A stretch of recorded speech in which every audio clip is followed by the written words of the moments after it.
Yes, greetings, and welcome to another episode of African News Review.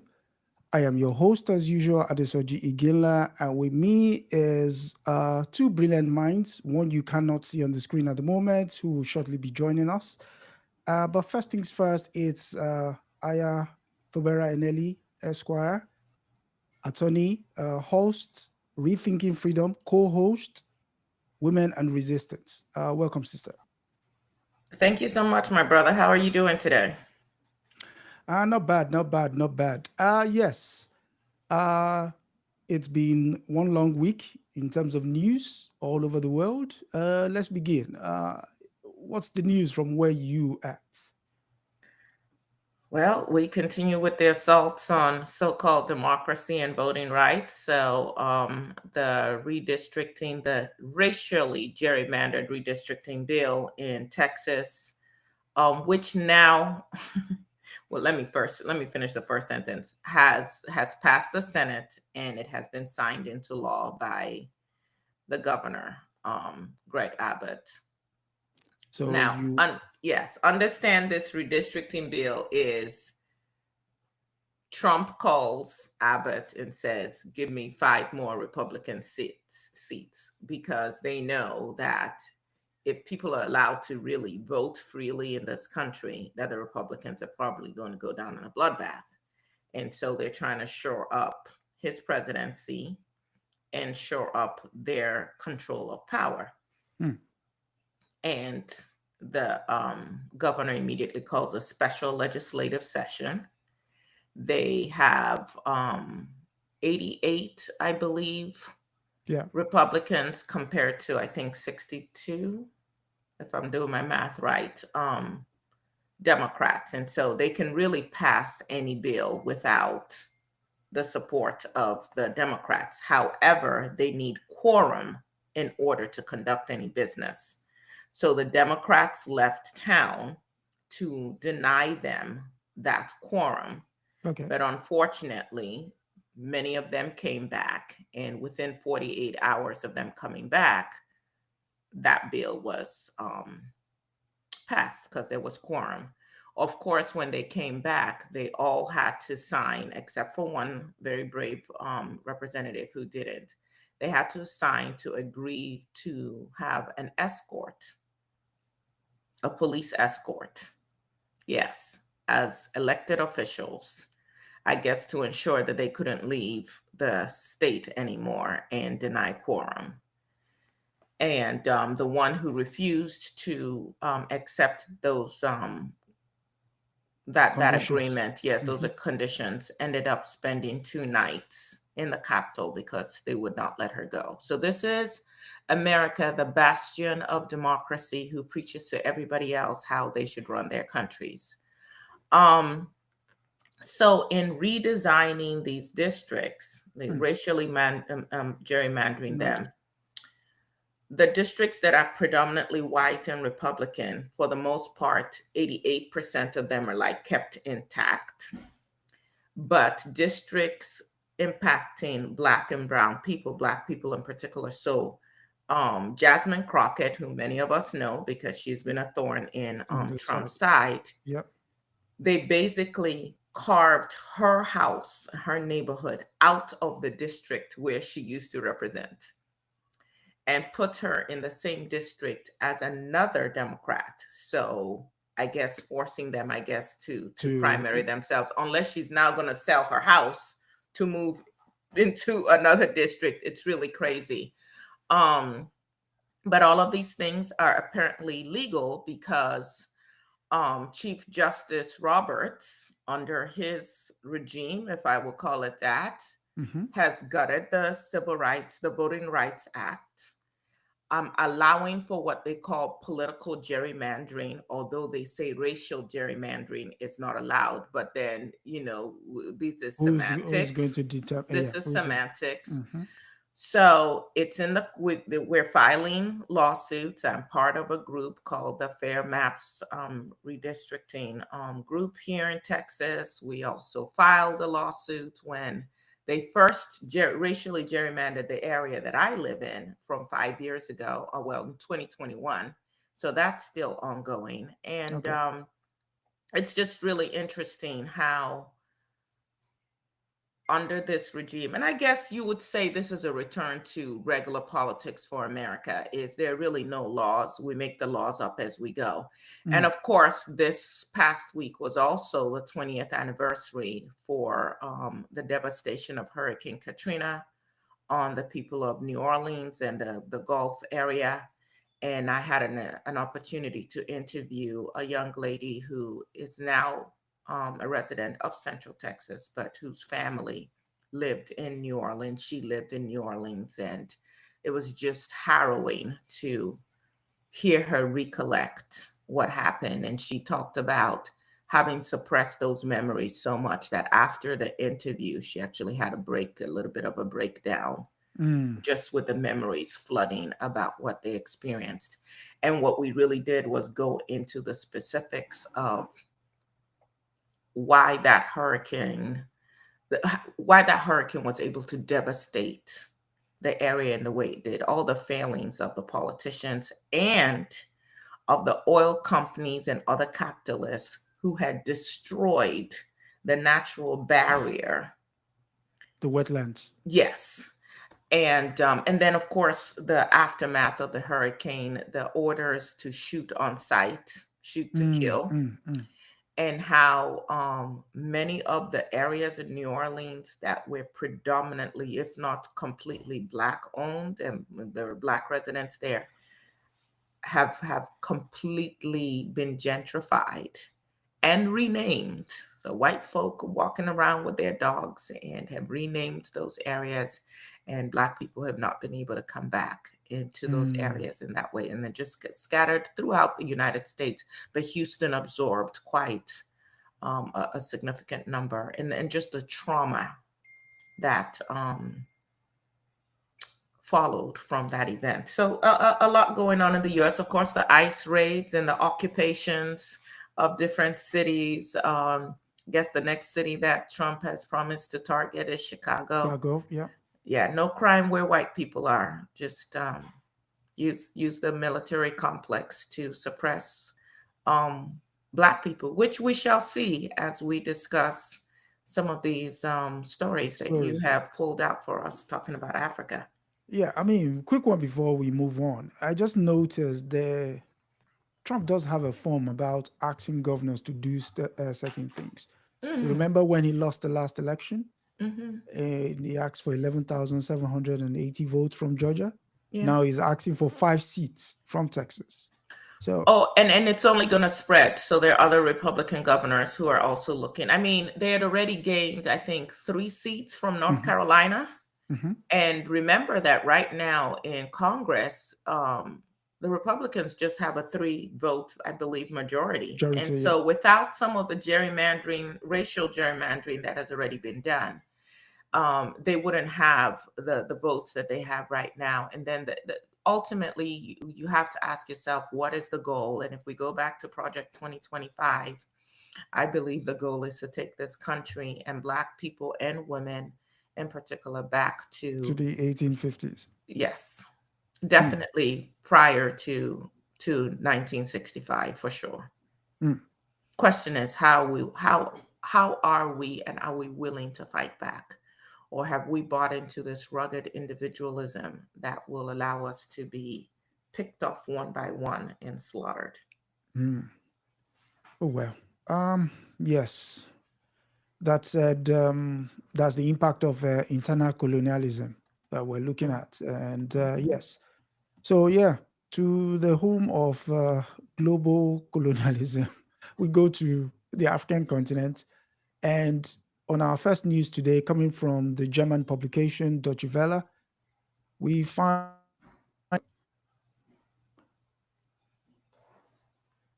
Francophone countries are altogether celebrating 65 years of independence from France. And the headline reads, how far has Francophone African nations come since 1960? 65 years ago, 14 African countries gained independence from France. And how much influence does the former colonial power still wield today is the question. I'll read a bit from the story, especially parts that France alone granted self-determination to 14 colonies. French President Emmanuel Macron's relationship with the former colonies can be considered frailed so far has the Francophone African countries come in 65 years. I suppose that's the question. Um, what would you say?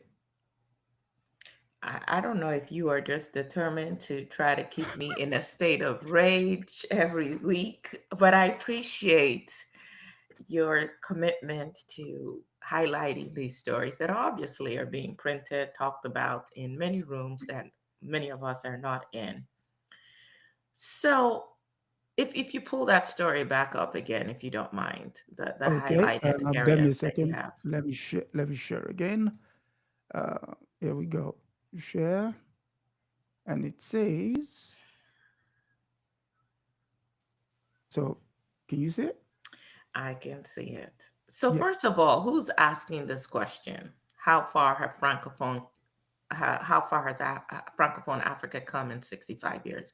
Who's So this is asking the question, and to what aim? What so is their ultimate goal? so this is the German publication trying to establish a way of what's the word? Self-inflection. Um, like you said, who asked? Reflection of who? The Europe that undeveloped Africa, or reflection of the Africans? Like, Mm, mm, so let me say this to us, and as Black people, as people of African descent, and of course, I know that anytime you're pointing a finger, there are at least three pointing back at back you. at you. Yep. So this is always also a call for my personal self-reflection, because what we do as individuals matters in terms of what and the group ends up doing, right? So this area that you highlighted that says France alone granted self-determination to 14 colonies. Yeah. Do you see the irony in that statement? If Mm, if I have the power to unilaterally grant you self determination, how mm. self determined are you Are to you? begin Yeah. with? True. True. True. I magnanimously granted it to you. You didn't fight for it. You did in the way that they've acknowledged anyway. You didn't seize power. You didn't structurally change anything.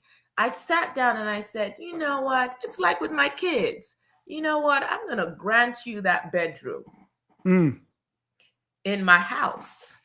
But whenever I get good and ready, like now that my children are going off to college and all of that, I can do whatever I want. I And want. as a matter of fact, even while they lived in my home, they Yeah. had to abide by my rules because I was the autonomous one. I granted them whatever privileges they had. So, first and foremost, for us to be talking about independence in the same, and then the next sentence is someone else granted me the self determination. Yeah. How self determined am I? How independent am I? Let's just start there. Um, and then for me, it was also interesting as they're talking about the poverty rates in these francophone countries, which the fact that they're even still called francophone Francophone. countries, Yeah. okay, that's still the lingua franca for these countries. And yeah, scroll back up where they're Okay. talking about this. Yes, the Human Development Index. Oh, So it's yeah, at the bottom so what's interesting to me is who developed this Human Development Index, and again. when was it developed? Because did we look at how the peoples of these areas lived prior to colonialism? Did we have a conversation about what colonialism did to suppress their autonomy? Mm, And their development. And then after you have set up all this infrastructure, now you want to come and determine their level of poverty and completely, disregard yes, the your role that impact. you, Yeah. yes, yes. So there's so much that I can say about this. And since Halamadi isn't here yet, let me jump in really quickly on this. Go on. So first of all is Poverty in Francophone Africa, of course, is not simply about income or lack of income, but Mm. it's a multidimensional condition, right? Yeah. That includes deficits in health, education, and living standards. And that systematic measurement only began in the late 20th century. How did we live before? Were we feeding ourselves? Were we doing okay before you guys came and interrupted us? We're not going to have that conversation at all, right? And then let's look at the ongoing influence. No, let me rephrase the ongoing control of these nations Mm-hmm. by France.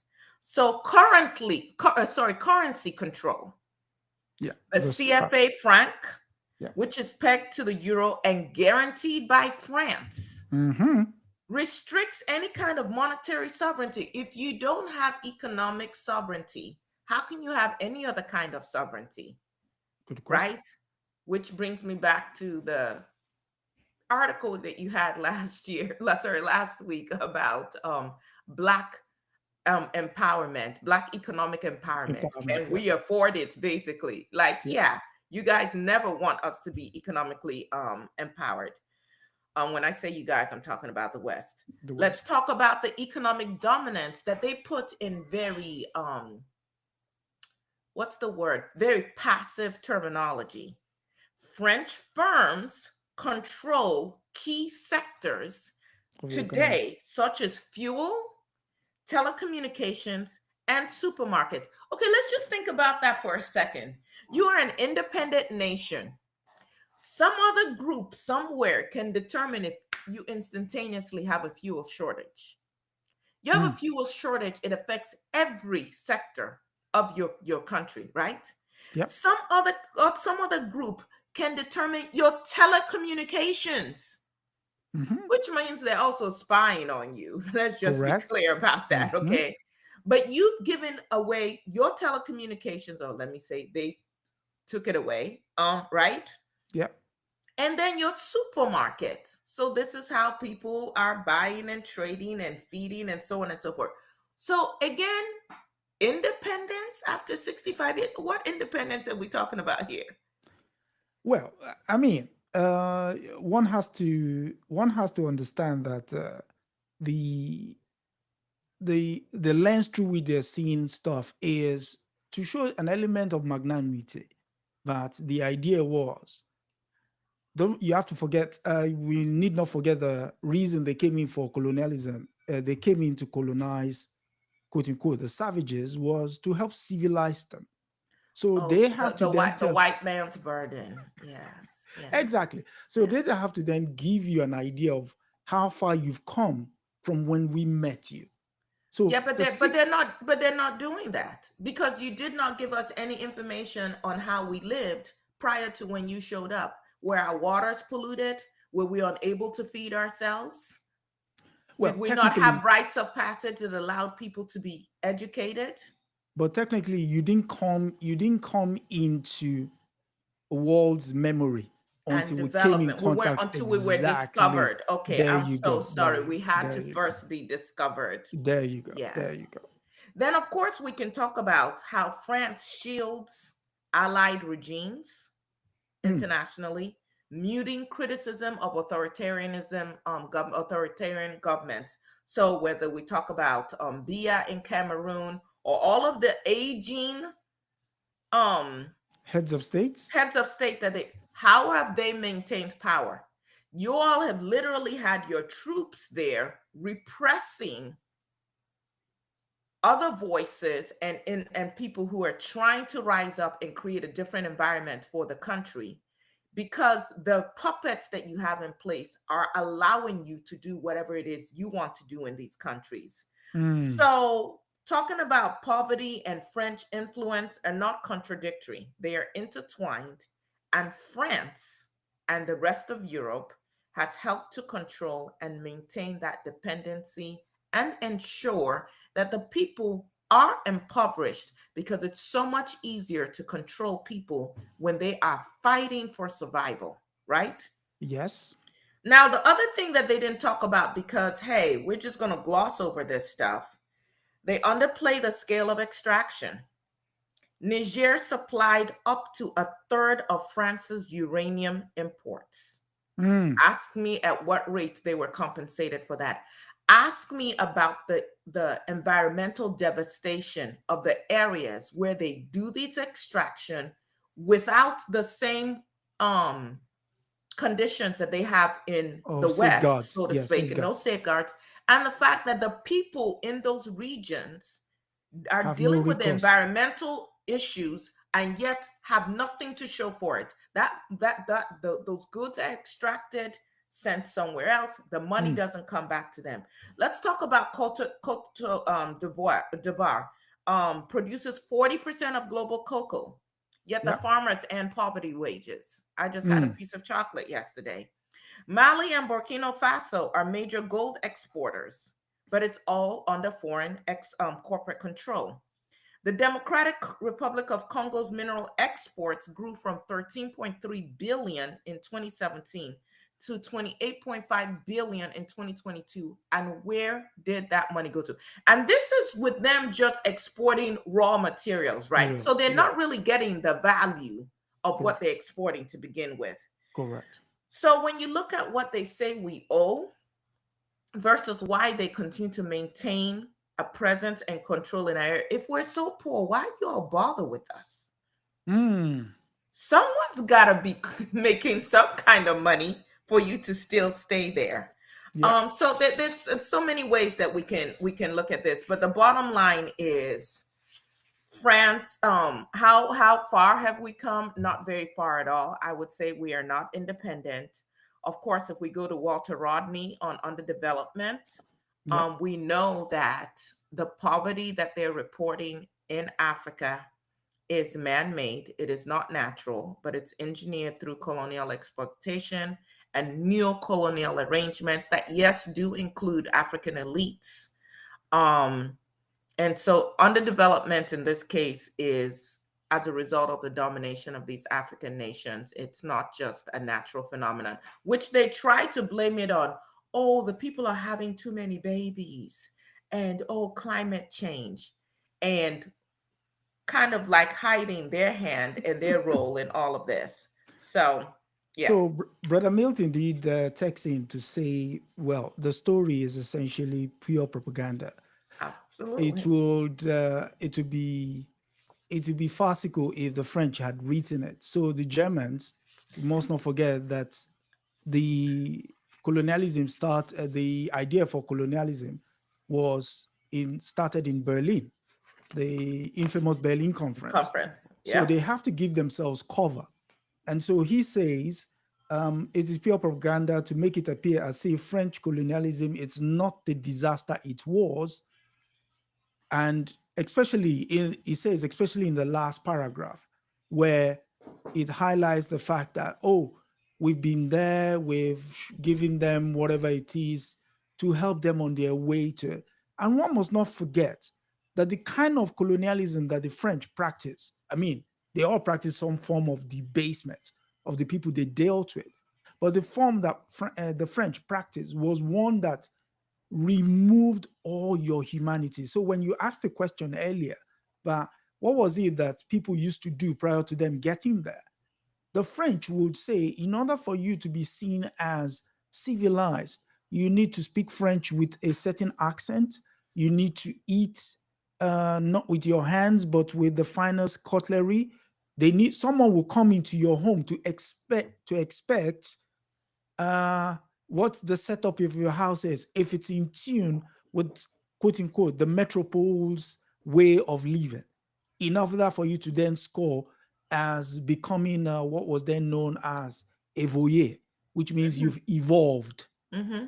you've evolved into a civilized species. So, you look at that, the mindset alone, was it not Ngugi wa Thiong'o who said we need to decolonize the mind? If the mind is not decolonized, the so-called independence, bearing in mind it's almost like driving with the handbrake on, and that's what we've been doing for 65 years. I mean, it beggars belief that anyone in their right mind would think colonialism did anything for Africa. Oh, well, but that is the propaganda being put out. Not just that colonialism was great for us. There plenty of articles now that slavery was beneficial to Oh the God. enslaved. Yes. Yes, You at yes. least you learn some skills is the retort. And here's the tragedy about it, because Mm. on Women and Resistance this Wednesday, we're going to be talking about Ellen Johnson Sirleaf. So, yeah. Of course, that indoctrination, that propaganda works because the formerly enslaved African Americans who returned to Liberia had that mindset and imposed that on the indigenous Africans. So tune in on Wednesday for us to get more into that. The Yep. sense of we are better off and we are civilized and we're better than you because we were enslaved and have been civilized now, and we have we wear waistcoats and tailcoats and top hats and all of that, and we are superior to you, savage Africans, you heathens. So I mean, the propaganda worked in the past. The propaganda continues to work today, which is why they work so hard to continue to promulgate it. correct, correct. I mean, when the notion of self-governance or what it's known as independence was granted to these 14 countries, they had to sign what was then known as the Pact of Continued Colonialism. Hmm. The only one country that balked at that idea then was Guinea.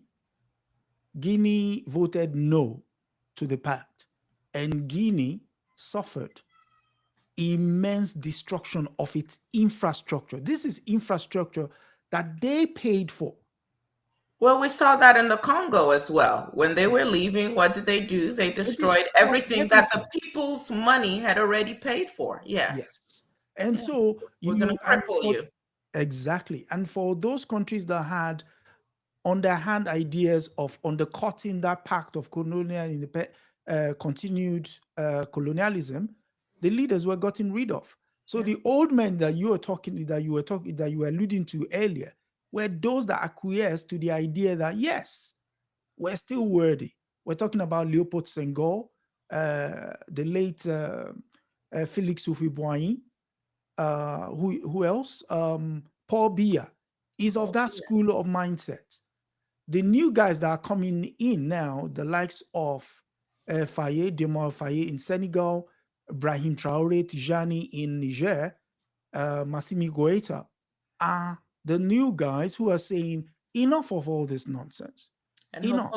hopefully they either don't get killed or corrupted in the process. There we live in hope. We live in hope. Before we proceed, for those who want to read more on France's impact on uh, its colonies in Africa, you could read Africa's Last Colonial Currency, the CFA Zone. This is a very, how can I say, a very painful read, because you would see how leaders who had brilliant ideas of how to rescue their people were gotten rid of.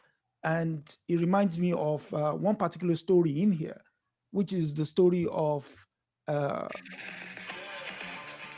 Silvia Olympio, the first prime minister of Togo, who decided he was not going to sign Togo up to the CFA.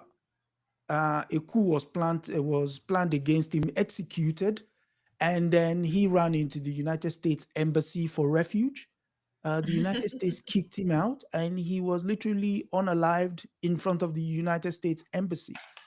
I mean, you No, see, no humans involved. no humans involved, no humans involved. So yeah, Exterminate all the brutes.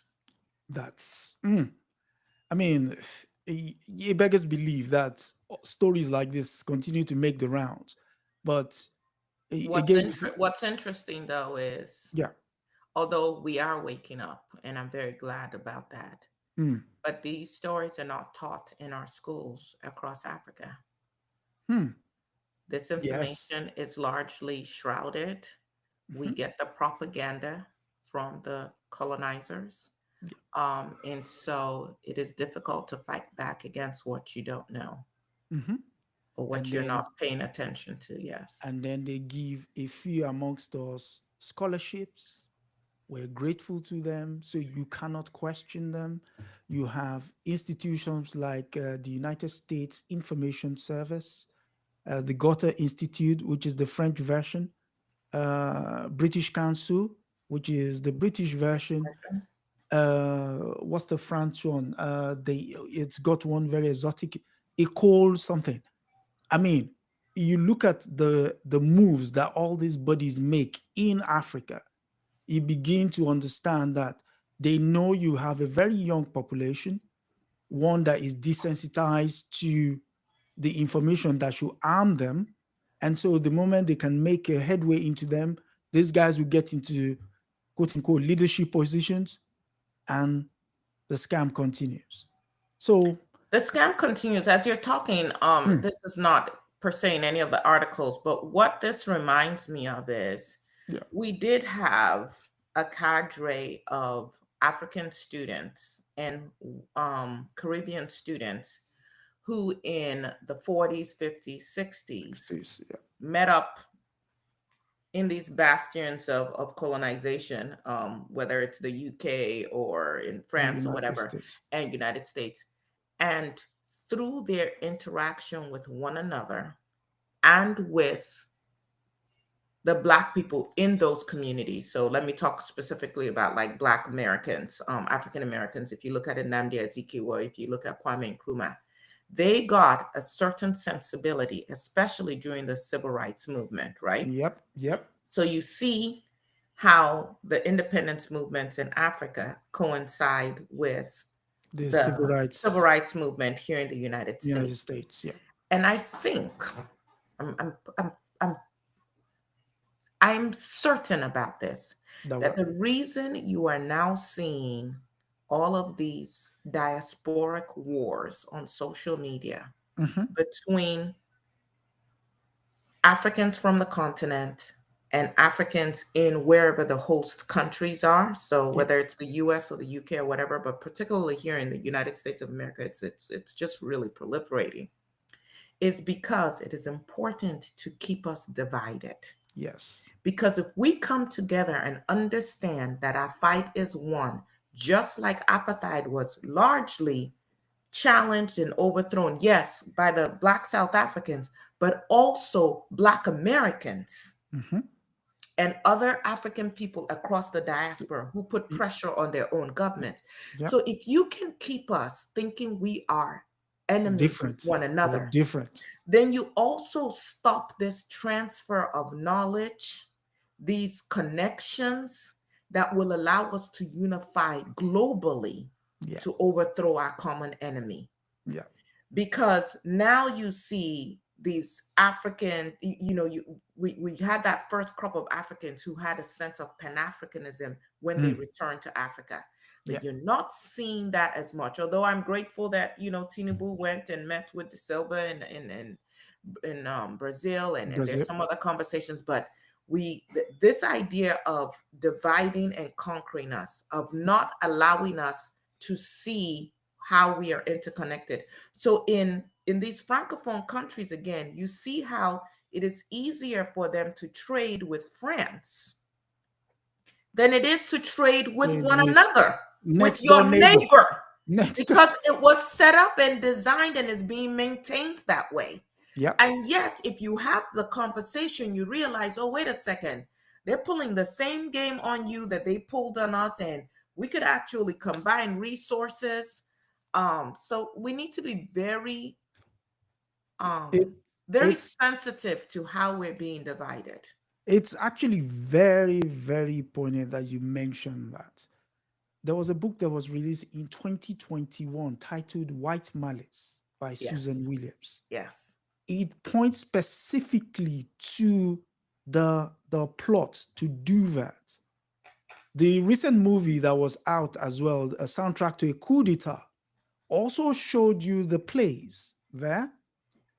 The new book that is going to be released the second week of September by Howard French, The Second Emancipation, yes. is a perfect window into understanding the nonsensity behind all these diaspora wars. That you guys are just basically banging your heads, or they're banging your heads against each other to their benefit. To their To benefit. their benefit. And so, yeah. So again, that book is Howard French's book. second emancipation is coming out, and that shows the interactions between African Americans and Africans. The fact that W.B. Du Bois, one of the most foremost writers, is buried in Ghana, and his wife is buried in Ghana, are both buried in Ghana, speaks volumes. Speak volumes. I'm currently reading African Revolution by John Henry Clark, and he talked about all of this common. I mean, towards an African world revolution. Yes, yes, yeah, yes.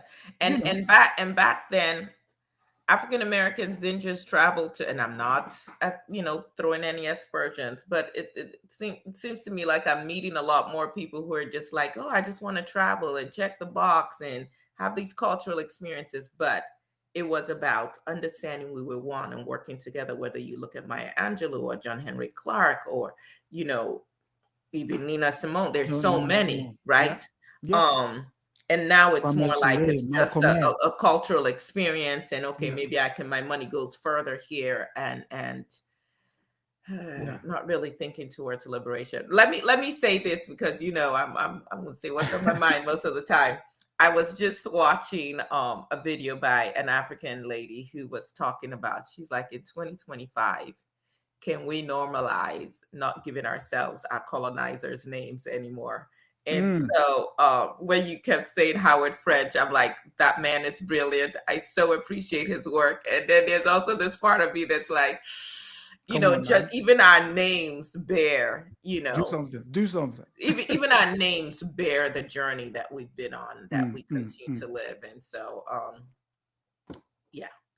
I'm not telling him to change his name. He doesn't have to, but I'm just saying, hey, at least moving forward, can we drop the French? Can we find names that are more suited to who we actually are, not who they've tried to design us to be? But I may have touched a nerve with a lot of people. My parents went through that evolution. We have there were 7 children altogether. The first 3, including me, were given English names first. And then we had middle names that were African names, right? And they said I wouldn't answer to my English name even as a child. As a baby, like they would call that name and it was like nobody's home. And then when they would call my middle name, which was my African name. So now the name you guys know me as, Aya, is actually on my birth certificate, my middle name. But after that, my parents changed, where for the next 2 children, they had first an African name, and then their middle name was a European name. And then by the time they got to the last 2 children, they just gave up they just scrapped the European names altogether. They were like, so I can see that evolution. And so, yeah, none of my kids have any European names. I mean, it's an understanding. I mean, we'll get there, like the good doctor would say, each will get there and we deal with each other at that position. Yeah. So it's understanding. So yeah, I mean, let's go to the next story. I'm mindful of the time. I know. So the next story comes from The Guardian. Okay. And again, it's this idea of ownership. And it reads, Pierre asks English diplomats to help Ghana mine in which he held shares. Exclusive, Richard Dannett, who claims assistance in the UK national interest, may have broken lobbying rules. That's Lord General Dannett. He used to be the head of the army in the British Armed Forces. A member of the House of Lords had asked British diplomat to help a Ghanaian gold mining venture in which he held shares, claiming it was in the UK national interest. The Guardian can disclose. The revelation will add to concern about apparent breaches of parliamentary lobbying rules by Richard Dannett. He had already done one before, and because he's not being checked, the guy continues to run amok. The peer is already under scrutiny over his lobbying to several companies, leading to cases of investigations in the Lord's standard body. Lord Dannett, an unpaid senior advisor to Blue International, sought help from High Commissioner in Ghana, in January 2024 on behalf of the company's Ghanaian subsidiary, Future Global Resources. So, what do you say to people who come back and say, well, Africa, why is not Africa not using their resources to better the lot of their people?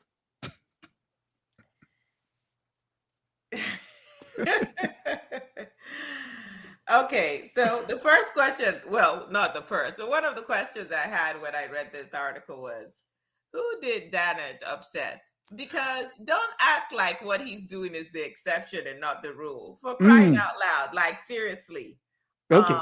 I can give you a bit of background into what Dana did. Okay, Yeah, so he upset somebody and now they're coming for him because he's not doing anything that other people are not doing. He's just being exposed for it. okay, so there is a direct action group here called Palestine Action. That group has been proscribed because that group went into Royal Air Force Base and pour blood, red paint, supposed to depict blood, on the tail fin of these aircrafts, a couple of them anyway. Essentially, it's criminal damage if they're going to be sued, but the Home Office went beyond action, got the body proscribed as a terrorist organization. So recently, there have been 83-year-olds, 73-year-olds been getting themselves arrested because they subscribe to Palestine's actions way of doing things. Exactly. But here is the kicker.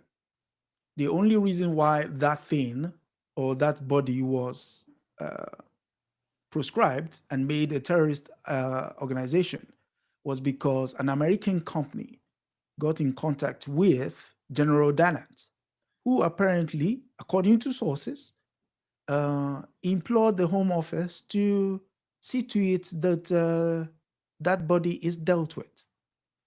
So since then, people have been watching General Dannett, and General Dannett has been in a couple of stories. This one just happens to be the one that he did in with regards to Africa. He's in a couple of other stories where he's been asking for, let's just say, a more than fair handshake in order to make things happen. So that's the background. So, all right. So let me take it back to Africa, Yeah. right? Mm-hmm. So where is this mine that we're talking about? Ghana. It's in the western region of Ghana on the Ashanti Greenstone Belt. Yeah. Right? Yeah. This area, Prestia, has produced about 9 million ounces of gold over more than a century. 9 million. Okay. Yeah. Golden Star Resources operated this complex before selling it to Future Global Resources in 2020. I don't know how much they sold it for. That's not money that went to the people of that area. It's not money that was farmed back into infrastructure or any of those things. That's money that's been extracted. So now here comes this new company. What were the extraction levels that they expected? They projected about 4,000 ounces per month, approximately $6 million. This was in late 2020. So perhaps Ghana starts to get more of a backbone and decides to revoke their lease. And so these white folk, again, got to come in and say, wait a second, you want to stop us from our natural birthright, which is to take whatever we want from you with impunity? Oh, hold on, we got something for you. And so then they put their pressure. And understand, if you go back to colonial Africa and we talk about gunboat diplomacy, it's the same thing, even though we may not see the gunboats now. Maybe it's drones, maybe it's cell phones and beepers that explode while people are on them. But he goes to their high commission to say, hey, wait a second, how dare these heathens, these impudent savages, try to stop us from being able to extract at will do something about it. That's what this story is about. Yeah, a And they criminal put country. pressure on them. Exactly. And now my own resources are open to international arbitration. Who are the arbiters? Who are the ones who are going to decide what happens to my own resources on an please tell me, whenever have Africans been able to come into any of these European or Western countries and have an international arbitration on access to. Let's look at just the immigration situation in America now. Internationally, who is advocating for the people being unlawfully detained or who are being abused in detention? Let's look at Gaza. South Africa is the country that took it to the International Court of Justice. Who is advocate? Where are the international arbiters? But when it comes to our gold mines, okay, let me continue. Again, like I brought up with the other story, what are the environmental hazards? Scientific studies have shown heavy metal contamination in the soils and in the areas of that prestia. How are the people supposed to farm? What's happening in terms of cancer rates? And who's working to mitigate any of this? There have been cyanide spills, notable pollution, cyanide pollution events that took place in 2004, 2006. There was nothing done to mitigate it or to compensate the people who suffered. Socioeconomic challenges. The population there is a little over 252,000. They face persistent infrastructure gaps. There's multidimensional poverty. There's limited healthcare. And yet you are extracting, according to their figures, which probably this is understated, at least $6 million a month. Unaudited in raw materials, which you determine what price you're going to pay. Yes. It's not even a fair market price. So I was trying to figure out how many of the mines across Africa are even owned by Africans. And from the little intelligence I could come up with, at least 2/3, I'm going to say the number is higher. 2/3 of the mines operating in Africa are foreign controlled. Foreign controlled, and the devastation is left for the people there. Large gaping holes in the ground. Contamination. The people have nothing to show for it. And yes, Lord Dannatt, who is a decorated British general, and I guess deserves now. And then the story of, whatever money he made from the shares, he was going to donate to charity. People like, who are you fooling? You bought shares just to donate it to charity? You know what? Don't donate it to your son's charity in the UK. How about you guys be charitable to the people in the area that you're devastating? But okay, I'll stop there. Okay, just to add to that story is, which you pointed out, for me is the devastation to the local. And we've seen this with people who come in to extract oil. BP is going through a load of cases in the British courts. At present, they're finding in the favor of the local population. But why does it need to get to that point where you are bringing corporate entities who, on the face of it, have in their brochures corporate social responsibility as part of their ethos? But yet you're destroying the place where you're getting the your raw materials from. Now, but they have responsibility to their shareholders. Let's not get this confused. Absolutely, they are responsible to their shareholders, not to you. Okay, I take correction. So, but in the case of this very commendable general, the guy still thinks we're in the 1640s when you could basically pick up a phone, call an official on the other side of the world, and tell them, oh, could you see to it that the affairs of these companies are taken care of in the views of No humans the involved. UK government? No humans involved. Exactly. Because if you notice in that story, there was no quote attributed to a Ghanaian official. They don't matter. It's our mind. We own this thing. We own you. And I don't know why you people don't get that in your head. You have zero autonomy, and we will use diplomatic pressure, which Hmm. includes knowing that we are stronger militarily, at least we think we are. We will squeeze your arm in other ways, and yes, you will acquiesce to our will. And that's how Hmm. it's been, and that's how it should remain. Wow. So, Oh, bottom line is there's no independence for us without pain. There is oh, no true liberation if we are not willing to fight and die for it. And that is across the diaspora.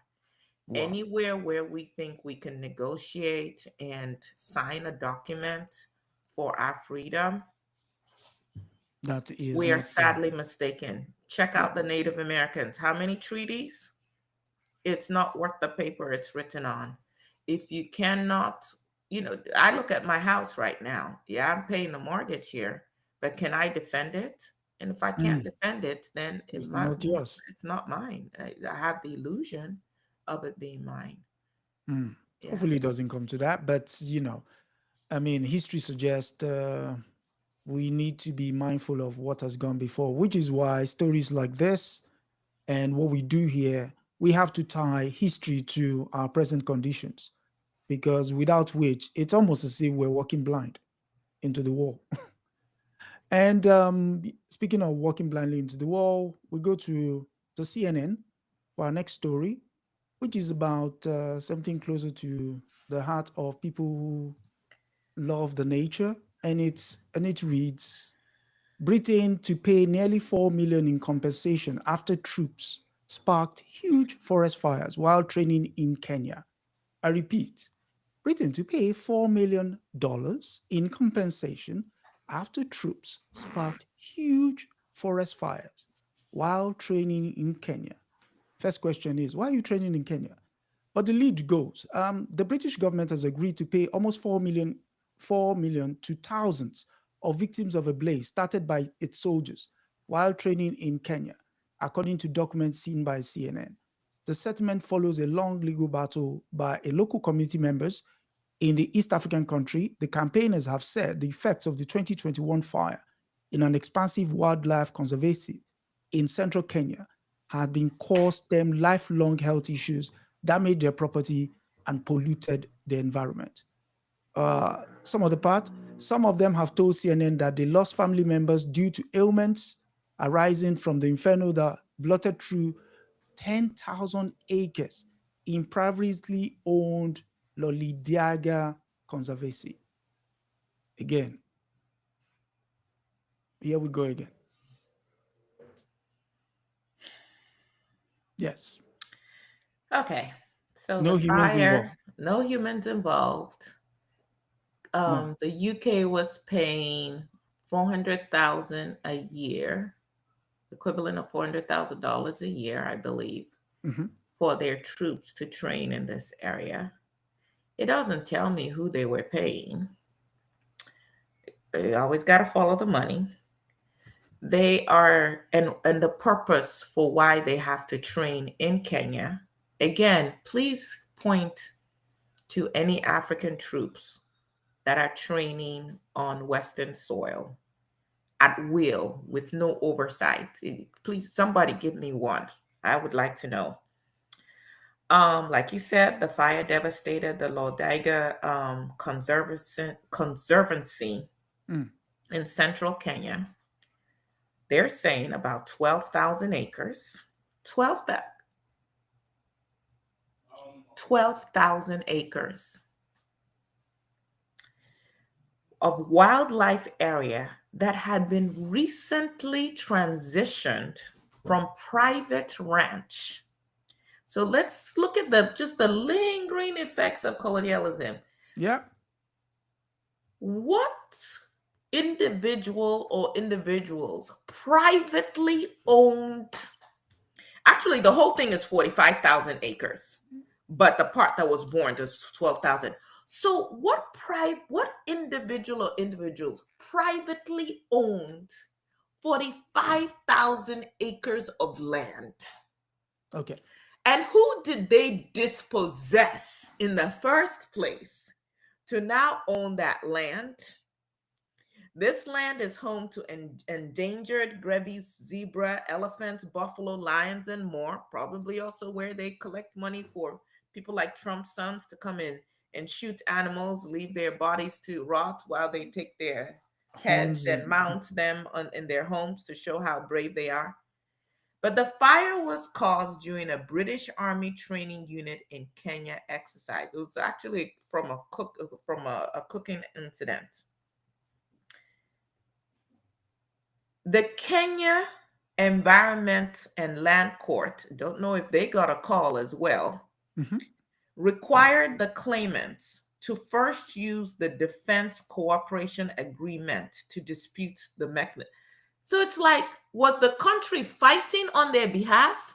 Or these people had to come and fight their government to even have the right to go after the British troops, right? the people had to take the matter Exactly. up themselves. It was Yeah. a 27-year-old lawyer who spearheaded all of this. But now let's look at this 4 million.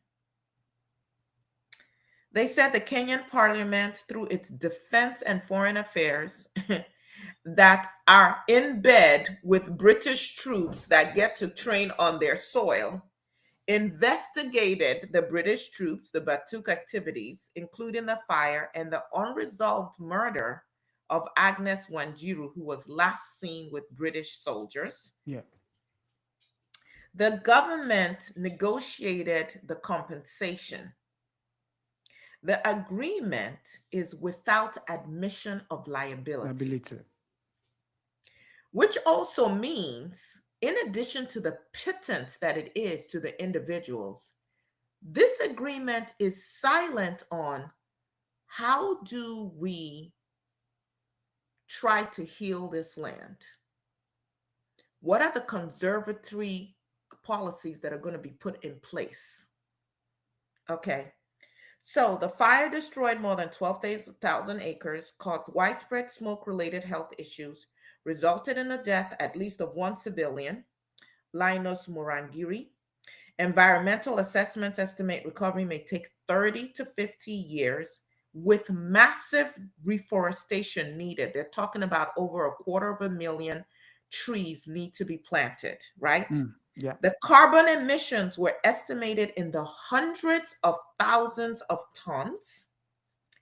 The amount that is going to be paid, quote unquote, after all the legal costs to 7,723 claimants is on the average going to be about $170. Could you repeat the amount, please? $170. No humans involved. The payments don't cover medical costs, don't cover ongoing medical issues that people have, do not cover relocation, do not cover long-term livelihood recovery, do not cover reforestation, no admission of guilt. The fire destroyed large tracts. Actually, they're saying decimated most of the African pencil cedar, an endangered wildlife habitat. The gravy zebra is endangered. There are only about 2,300 to 3,000 left. And with this increased loss of their habitat, the biomass that was burnt during the incident, they're saying it averages about 178,000 tons of carbon dioxide, methane, and nitrous oxide into the atmosphere. Who is this impacting? So, 4 million. What is $4 million to the UK British That to would be the troop. about 3 Yeah, points. no, it's 2.9 pounds, something like that. But what impact? I mean, is that do they even is that like a fly purchase and you just Yeah, yeah, yeah. Probably buy two luxurious homes in central London. but no humans involved and Africans not fighting for the devastation of our areas. We've talked about mines. Now we're talking about the forest. We're talking about the impact on human on people's medical health. Again, no education and advancement for the locals. Um, and And the what is AU largely being silent, even as the Kenyan government, like the Ghanaian government, is not pushing back in the ways that we should. So again, how independent are we? exactly? I was gonna ask that question. You just, I mean, it just brings back it just brings it back to a full circle to say the so-called independence is nothing. Is nothing. It's laughable at this point when countries that you claim to have cut ties with are still training on your soil, devastating your soil. The ones that have gone are making phone calls to say, listen, my interest is still there. Nothing should happen to my interest. The others are still saying, listen, we've been around for 65 years and long may that continue. Yes, people can talk about a few wins for the locals from time to time, but it largely remains to be seen that majority of those French speaking countries are still in the throes of colonialism. You have a 92-year-old man seeking elected office in whose world rules are being rewritten as we speak. Alan Ouattara in Cote d'Ivoire has decided to go for the third time in complete contradiction of the constitution. But the same French that removed Laurent Gbagbo because he wanted to do the same thing are cheering him on. So what independence really? Can I also share this? And I'm Yeah, mindful go of on. the time, but since we started a little late, so with this fire in Kenya, there Mhm. was a report that was generated, an environmental impact report. It is Yeah. called the Howard Humphreys Oh God. Environmental Impact Report. Um, this was shared with some petitioners by a body that was adjudicating their claims called the Intergovernmental Liaison Committee. Don't ask me who controls that committee. So listen to this. The Intergovernmental Liaison Committee is an obscure UK Kenyan body. Ask me why the UK is even involved in. Okay, okay.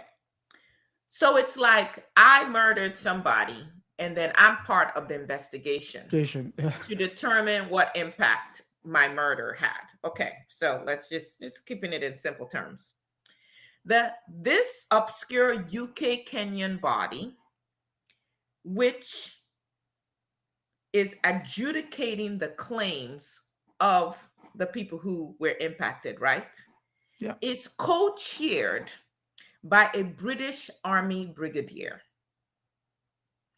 The Fox are co-chairing the commission to determine how the The safety of Fox. the hen house. Yes, okay, okay. The body said it reserves the right at its sole discretion to Oh, extend any time frame and indicated they will determine the compensation claims when they will be settled, how they will be settled. Listen to this. Robert Wells, who owned Lol Daiga at the time of the fire, so he's possibly the one who was getting paid the 400,000, yeah.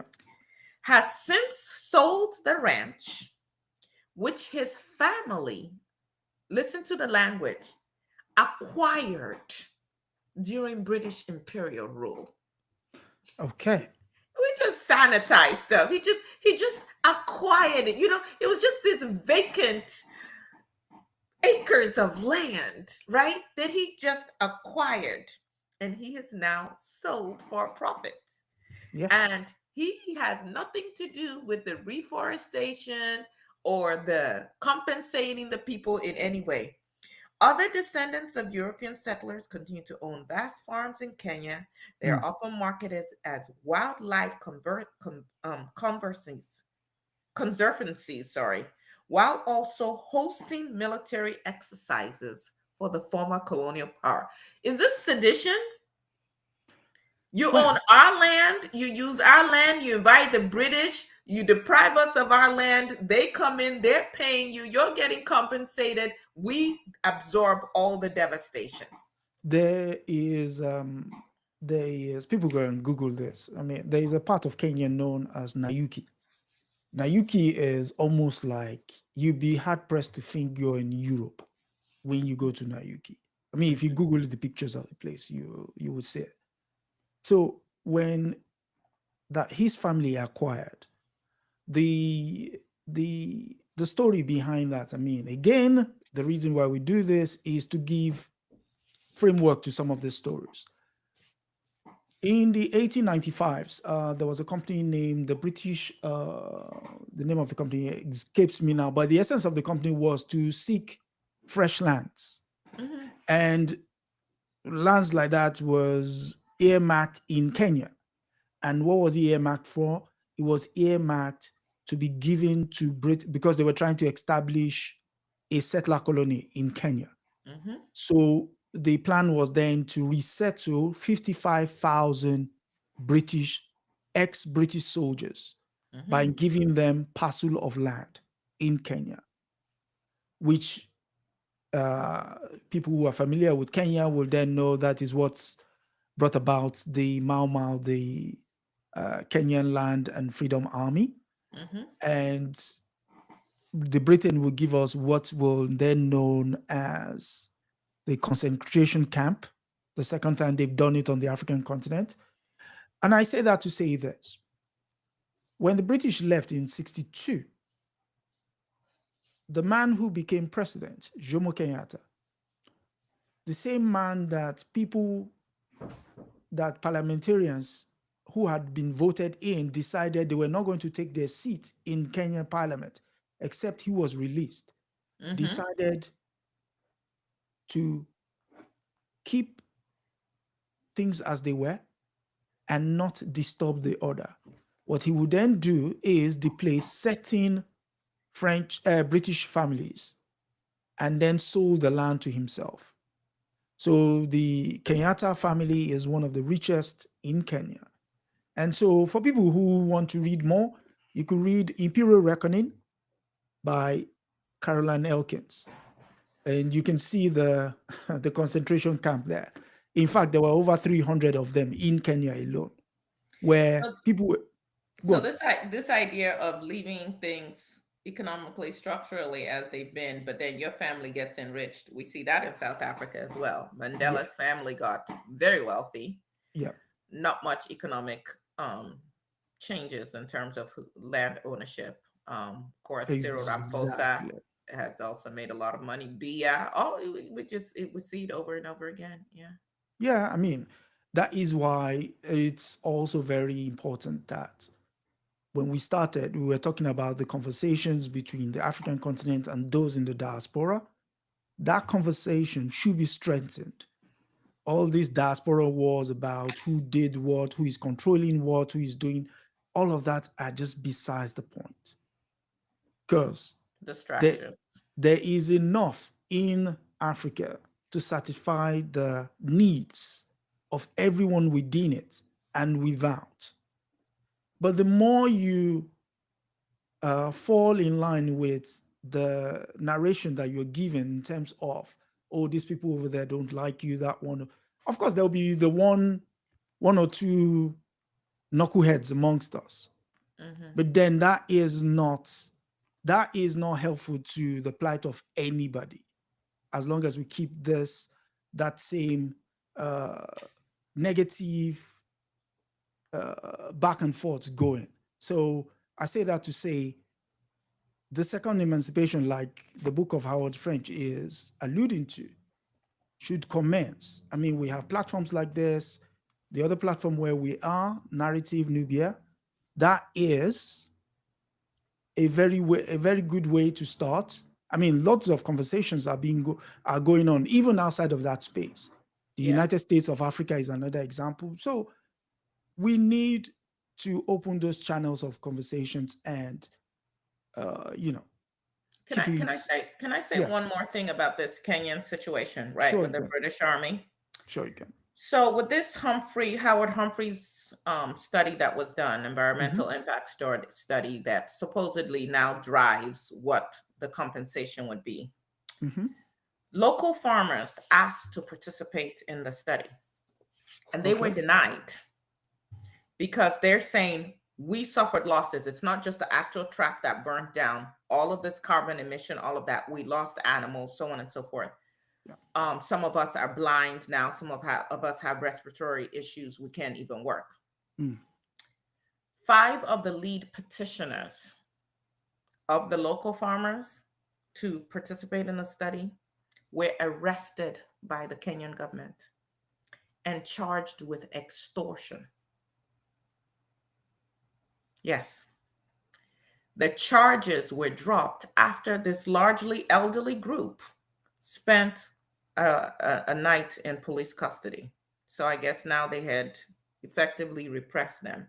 And so this environmental impacts report that is going to be touted as, oh, and co-chaired by so and so, did not even allow for the voices of the local farmers who are now Mm. going to get, if they're lucky, $170, Wow.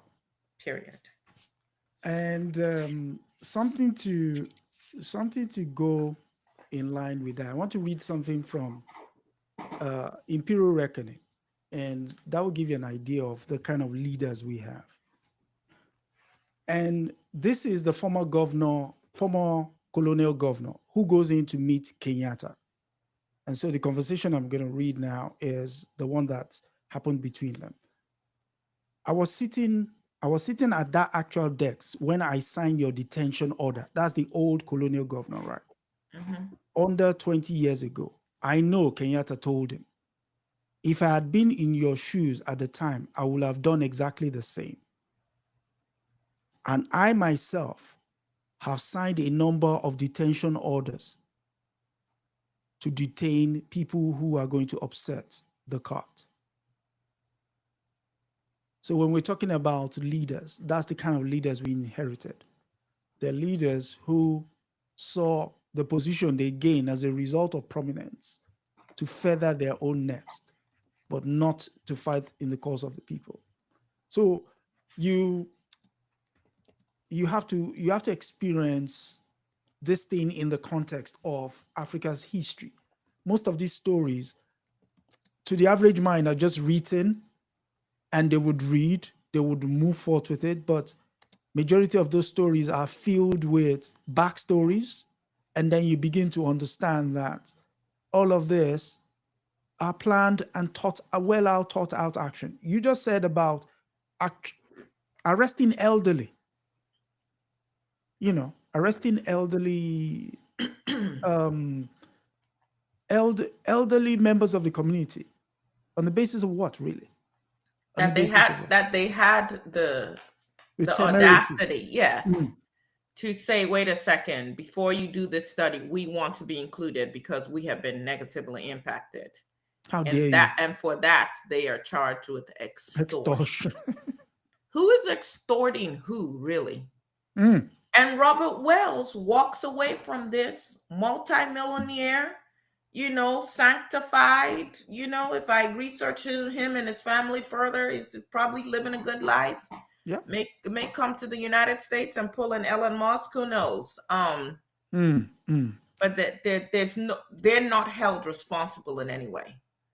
Well, that said, yes, we've come to the end of this week's episode, and I must thank Sister Aya. Unfortunately, Brother Milton is held behind the technical wall. He has contributed a bit, but because the conversation was flowing, I couldn't read some of his submission. and hopefully he was able to join us next week. Sister, oh, Qfin, we're going to be doing Women and Resistance on Wednesday, and we're going to be looking at Ellen Selef, the Yeah. first female president of Liberia, and it's going to be an interesting conversation.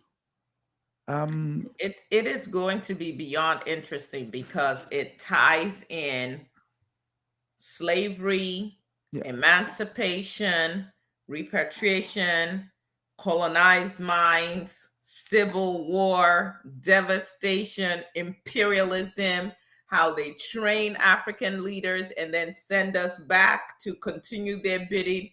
And we are well meaning through all of this and yet so confused in our mindset. Yeah.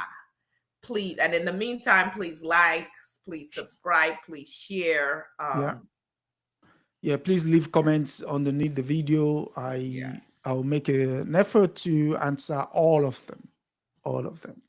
And yes, continue to give Sister Aya her flowers. Yes, I'll pass them on when I get them. Uh, yeah, I mean, I don't need flowers, but box of chocolate, yes. Box of chocolate, right? From From Kenya, from from Kenya, from Cote d'Ivoire. from Cote d'Ivoire. Okay, yeah.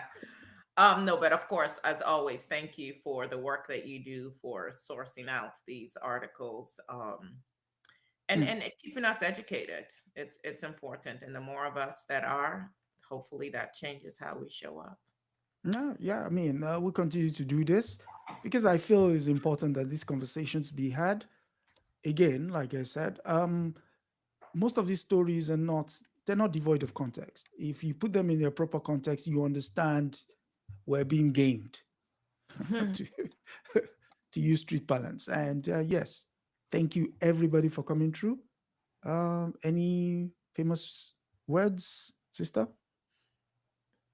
In the spirit of brother Milton, continua right? Aluta continua veti. Aluta continua, aluta continua. I would like to leave people with the quote of one of my favorite revolutionaries, Ernesto Che Guevara, which says, "If you are miffed by if you are if you have indignation at any sight of injustice, you're definitely a comrade of mine." So, yeah, that's Che Ernesto Guevara.